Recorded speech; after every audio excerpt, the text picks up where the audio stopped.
Bibi. He's a good man. He's in there fighting. He's fighting. You know, they're trying to put him in jail on top of everything else. How about that? He's a war hero.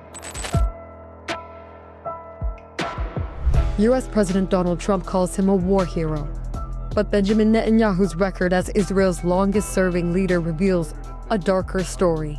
Netanyahu, who first served as Israel's prime minister from 1996 to 1999, returned to power in 2009 as Tel Aviv's caste-led assault on Palestine's Gaza was ending, during which more than 1,400 Palestinians were killed, including 300 children. At the time, Human Rights Watch accused Israel of indiscriminate bombing and of illegally using white phosphorus. No other country and no other army in history have gone to greater lengths to avoid casualties among the civilian population of their enemy.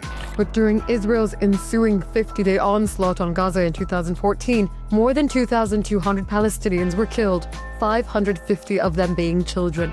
UN investigators found evidence of deliberate strikes on homes, hospitals, and schools. Then, in May 2021, Israel attacked Gaza yet again, killing 260 Palestinians, including 66 children.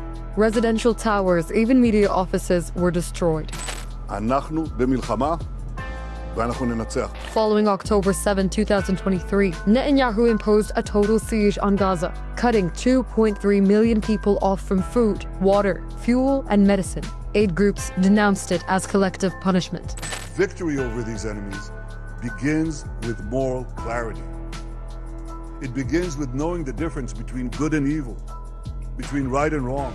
Netanyahu implored biblical mythology, but the world saw famine, hospitals bombed, children starving, journalists killed. In February 2024, Israeli forces opened fire on Palestinians waiting for bread. 118 were killed, and 760 were wounded in what became known as the Flower Massacre. Israel will not recognize the validity of this decision. We will continue to do everything we must do. In November 2024, the International Criminal Court issued an arrest warrant for Netanyahu. Charges included starvation, murder, persecution, and crimes against humanity. Contrary to false claims, our policy throughout the war has been to prevent a humanitarian crisis.